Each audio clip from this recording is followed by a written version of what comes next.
Welcome to the last part of the building of the world's first water rocket equipped with a remote control double electric pump. I finally received the DIN connectors, but I wasn't satisfied with the solution of plugging the battery outside the fuselage, so I've decided to install a switch rated with the right amperage. Regrettably, I've realized that instead of installing a 3S LiPo battery, I've installed a 2S. Arc! I've had to pull the 2S battery out, cutting the nose cone. I've prepared the 3S LiPo, gluing some foam to protect it during the flight.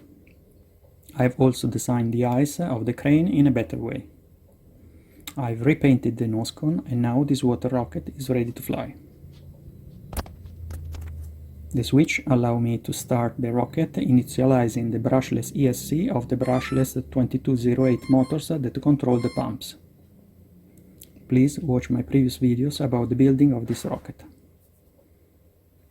I put the parachute inside the deployment bay and, using my transmitter, I can now deploy it remotely once the water rocket reaches apogee.